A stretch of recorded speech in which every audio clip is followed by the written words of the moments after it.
This is the Ninja Blender.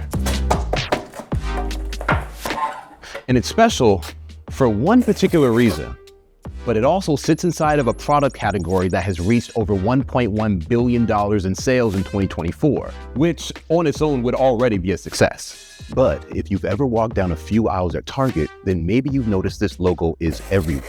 That's not unusual by itself. Plenty of companies expand into new categories, but not like this. At this Target, Bissell shows up in one aisle, Dyson's resin to 3, KitchenAid reaches 2, SharkNinja spans 5 with 111 products. Vacuums, air care, coffee makers, ice cream machines, outdoor grills, hair tools? That'd be like Michael Jordan competing in all these different sports.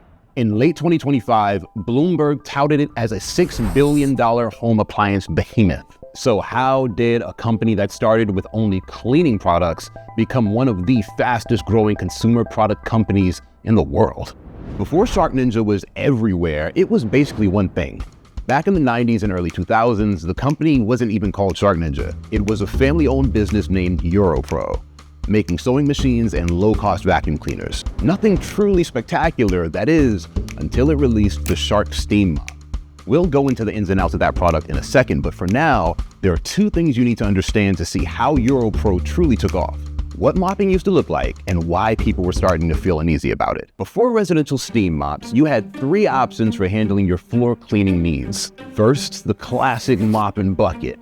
Water, cleaner, mostly just pushing dirty water around the floor, we all know it. Second, spray mops. Think Swiffer from Procter & Gamble. Easier, yes, but now you're buying chemical-packed refill pads forever. Third, steam cleaning. It already existed, but it was either widely unavailable in the US, pulled off shelves over occasional safety concerns, or way too big or way too small for practical everyday use. That gap is where Europro, the company behind the Shark brand, entered with the Shark Steam Mop in 2007. Are you doing hard time with your old mops and cleaning supplies? Not anymore! Introducing the revolutionary new ultra-lightweight steam mop from Shark. It was one of several upright steam mops entering the market around the same time. They all worked on the same basic idea. Heat plain water into steam, push it through a washable pad, and use heat to loosen and lift the dirt. No bulky canisters, no attachments, no harsh chemicals. That last point mattered more than you may realize. The same year as the Shark Steam Mop's release, reports from Women's Voices for the Earth and public health researchers linked common cleaning chemicals to risks such as asthma and reproductive issues. Clorox's consumer research found that almost half of consumers would be interested in natural cleaning products if they were as effective as traditional ones. Simply put, folks were starting to question what they were spraying and pouring all over their homes. Steam mops offered a way to clean without having to think about chemical safety. There were no chemicals. Between 2007 and 2010, the category took off. According to an Energy Star report, steam mops were the fastest growing floor care category in the US, with over 20% annual growth. Europro rode that wave harder than its competitors, pushing into every nook and cranny where people could theoretically buy vacuums.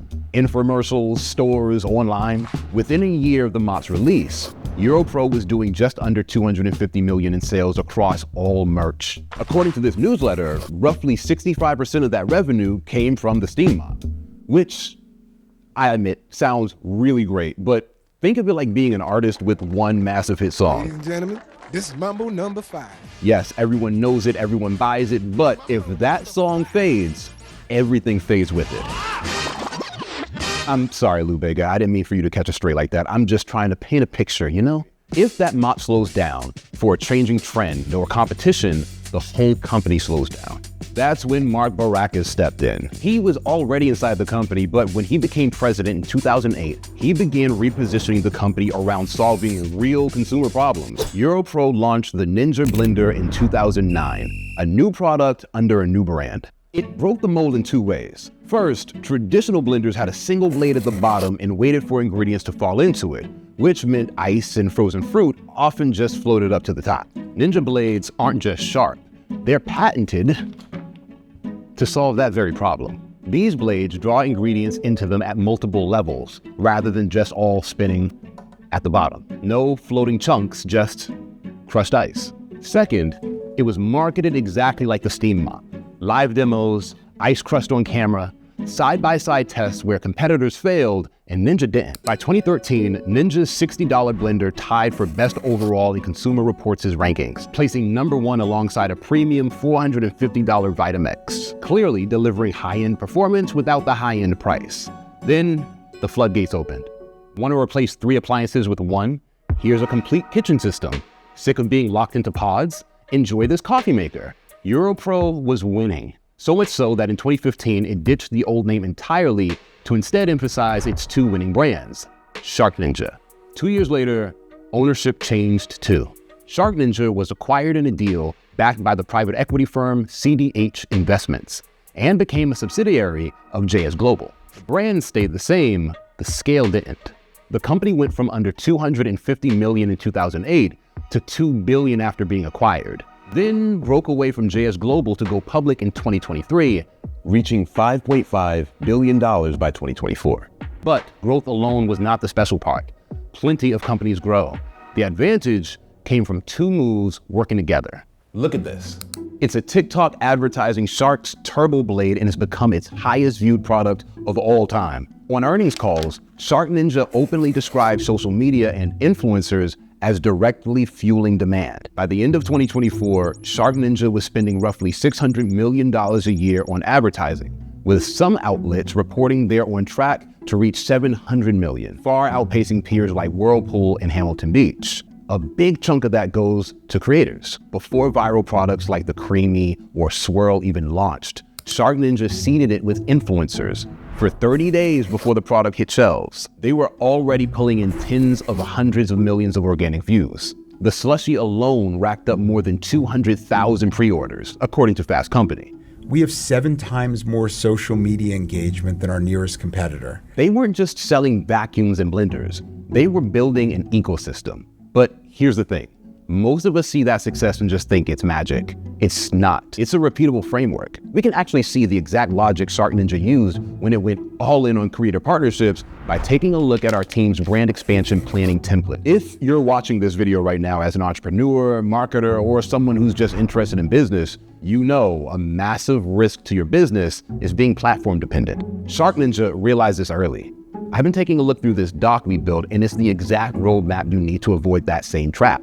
If we apply it to SharkNinja's late 2000s era, they're looking at their current platforms and realizing they were too dependent on one source, late night TV infomercials. They're likely thinking, what other platform should we be on, and how do we reach those audiences? That's where the influencer partnership strategy comes in. Of course, there's way more to plan for, and we've got it all outlined in this doc. I want you to have this because it's the shortcut to the strategy we're talking about today. It takes about 15 minutes to fill out, but it could save you months of wasted time. You can grab our brand expansion template for free. Just click the link in the description or scan the QR code on the screen right now. It's tempting to say this is the secret. Creators, virality. But when you line up the viral hits, a pattern shows up. Each of these sits in a different category. SharkNinja's own 2024 annual report puts a button on it. It's about entering new categories and shaking them up. After combing through each site, that shakeup now spans 37 product categories. Mark Barakis has described the strategy as spreading bets so that no single product or category can define or sink the company. Here's the real question. If the playbook for entering a lot of categories is clear, why can't anyone else seem to pull it off at this scale? It's not like SharkNinja is the only company to try. Dyson expanded from vacuums into hair dryers, air purifiers, and lighting. Conair stretched cuisine art from food processors into blenders, coffee makers, and air fryers. But check out the difference on these sites. Dyson's hair care lineup is built around about 12 total tools, mostly variations of the same few devices, all clustered in a premium price band, roughly $400 to $700. SharkNinja, meanwhile, sells around 25 hair care tools across multiple formats and use cases, with prices ranging from about $150 on sale up to $450. You don't make an omelet without cracking a few eggs, and you don't put hundreds of products on shelves without serious innovation. That's obvious. But the point isn't that SharkNinja innovates, it's how it does it and how that innovation gets repeated at scale.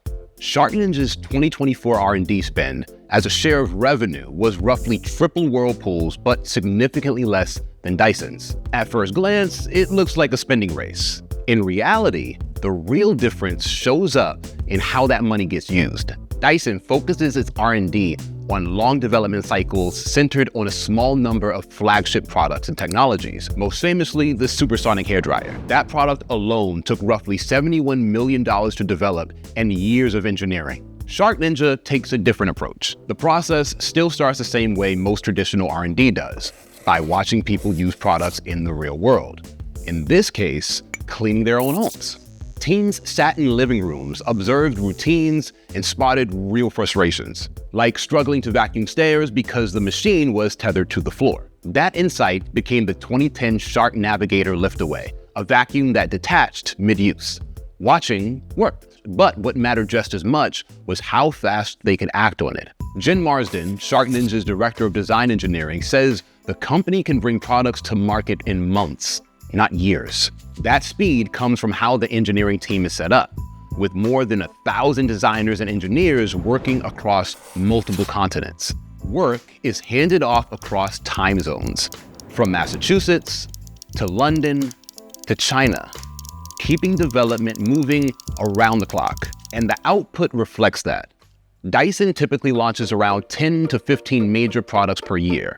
SharkNinja launches 25 products. And to be clear, Dyson isn't trying to win the same race here. It's built around fewer, higher-end products, or at least Dyson wasn't trying to win the same race. As of 2025, after what the company itself called a difficult year, Dyson has suddenly promised to launch more products than ever. SharkNinja's 24/7 innovation engine, rapid-fire product launches, and influencer-fueled marketing are the real differences here. While some competitors do match elements of this strategy, none combine all of these factors at the same scale and speed.